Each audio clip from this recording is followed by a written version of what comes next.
On today's show, how have the Cleveland Cavaliers managed to stay atop the Eastern Conference despite injuries to key guys like Donovan Mitchell, Darius Garland, and Evan Mobley? Plus, what's the best playoff matchup for the Cavaliers in the first round? It's all coming up right here at Locked On NBA.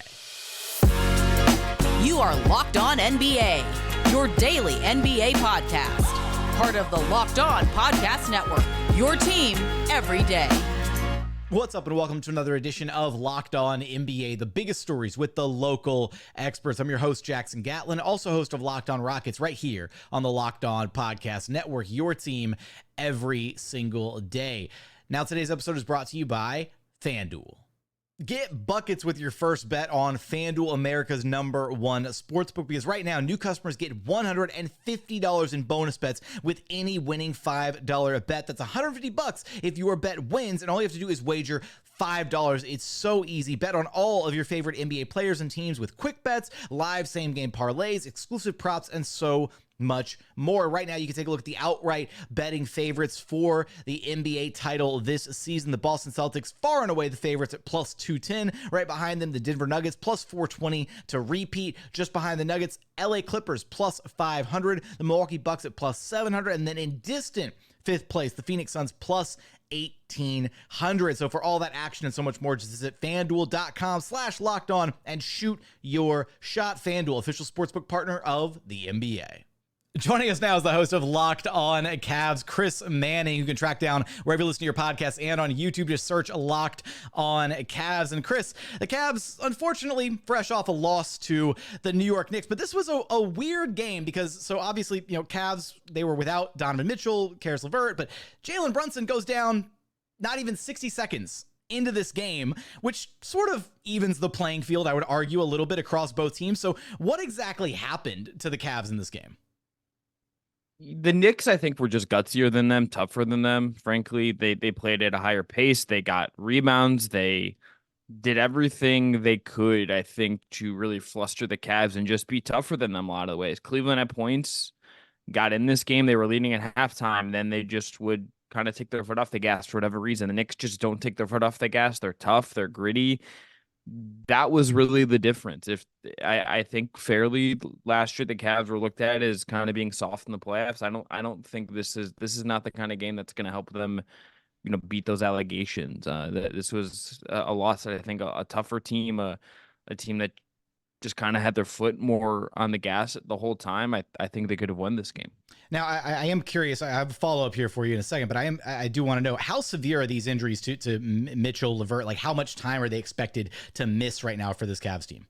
They were both questionable for this game, so I don't think it's significant by any means. I think, 82-game seasons, long season, you kind of have to manage these things. Unfortunately, they both missed this game. I guess we'll see if they play Tuesday, but I don't think they're considered very serious. I think it's the fact they were questionable tells you at the very least that they're not. It's not like, hey, you're automatically ruled out. I think it's just kind of might be a game by game basis right now.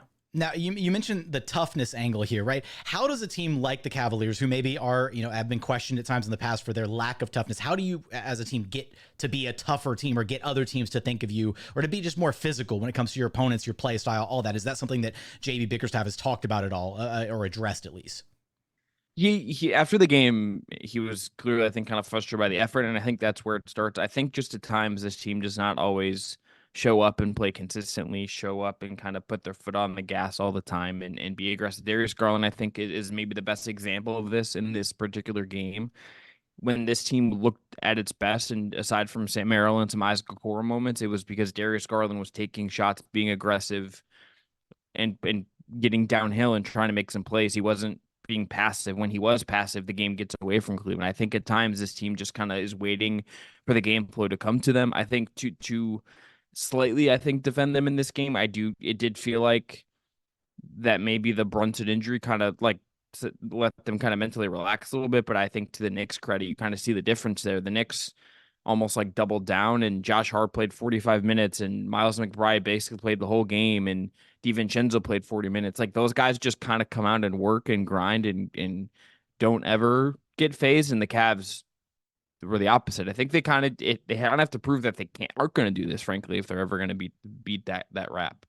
Now, yeah, injuries are weird like that, right? Like sometimes an injury will happen and you think, oh, like the players suddenly, oh, this is a cakewalk now because this guy's out, and then it winds up being a beneficial thing to the team that had the injured player. It's always a little weird to see which way those things go. But despite the Sunday night loss to the Knicks, still third in the Eastern Conference, only a half game back of the Bucks for the 2 seed. And this is despite the fact that they have missed so many games from so many of their key contributors, right? 25 games for Darius Garland, 24 from Mobley. Donovan Mitchell's missed now 13 games. I believe actually 14 now after this one.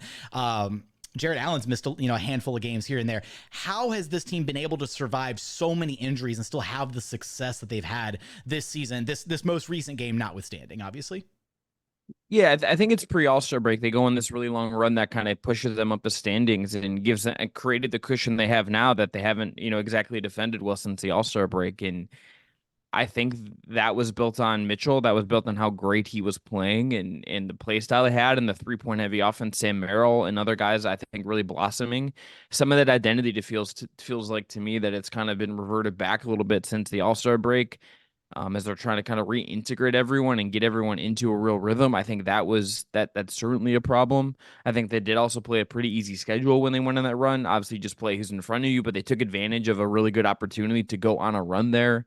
But I think, frankly, some of the play style has kind of just not exactly translated since everyone has been back. And they're still, I think, figuring out how to play with the guys that they have now. The play style they had when they were on this incredible run was very simple. It was built around Mitchell. It was direct. I think they're kind of figuring out how to kind of exist in this reality and play a version of that with everyone healthy right now. You talk about the 3-point heavy play style. You mentioned Sam Merrill's name a couple times, but a guy that I want to ask you about here who had one of the most insane closes to a game that we've ever had the chance to witness was Max Strus against the Magic last week. He went absolutely nuts, hit so many threes to catch, to kind of catch back up and get the Cavs back into the game, including the game winner at the end. Just how important has his acquisition been to this Cavs team this season?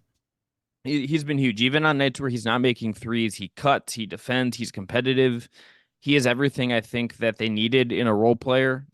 He has been everything I think they could have wanted. That guy is legit. I think he has been really vital. And I think even on the night, that he hits the game winner, he is so steady in that, like, the post-game interview, everyone's losing their minds. He's getting water dumped on him. Certainly he cracks a smile, but this is a guy that also does just stay even keeled and does not get too high, does not get too low. He is very stoic in a way, and I think that has been a real asset to Cleveland. He's been worth every penny that he got. As we're looking kind of ahead at the playoff picture here, obviously, some things still have to shake out, but it looks like the Cavs are going to be kind of comfortably, unless something goes really haywire over this last month or so, in that 2-3 kind of spot, jostling with the Bucks. So when you're looking ahead at some of the teams that are kind of vying for the playoff positioning, kind of in that play-in bracket area, right? The Magic, the Pacers, the Bulls, those teams. Which of those teams do you think poses the biggest matchup issue for the Cavaliers potentially in a first-round series, and which of them do you think would actually be the easiest team to match up with if you're Cleveland? Yeah, I think it's a good question because I think if the Knicks, there's Brunson injury, we don't know exactly how serious it is. They're saying knee contusion. I don't know if I believe that based on what I saw live, but okay. Let's just say like they were to fall to like 6, that would be scary to me. If the Sixers are 6, that would be scary to me. Like, Lord knows the Miami Heat as the 6th seed would be terrifying. I mean, they're rounding into form right now, it feels like, and Jimmy and that team, I think, would know how to really push some of these Cavs buttons that drive them crazy.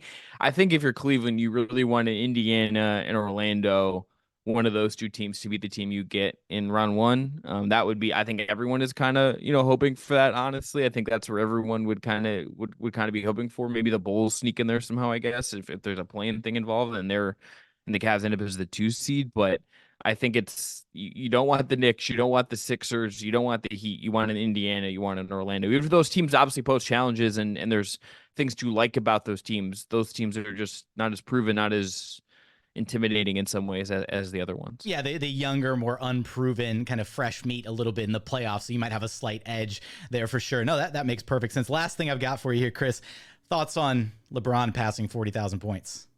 Greatest player of all time, just flat out.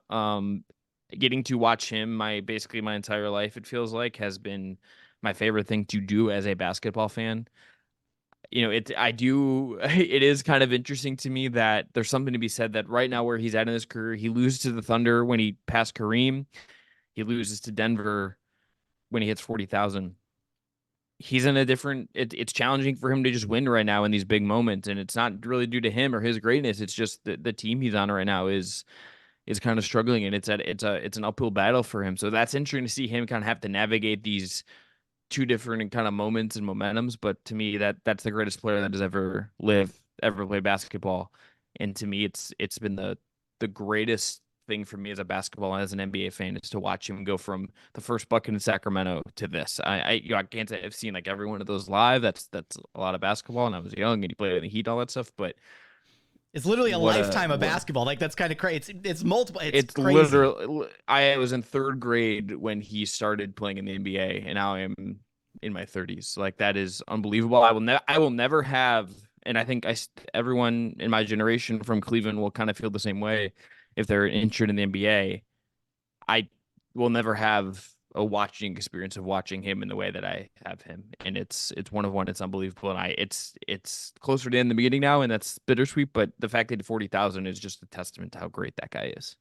Where will the Cleveland Cavaliers ultimately end up in the Eastern Conference standings? Who will they match up with in the first round of the playoffs? You're going to have us covered for all of that and so much more over at Locked On Cavs. Chris, thanks for stopping by Locked On NBA with me. Hey, thanks for having me.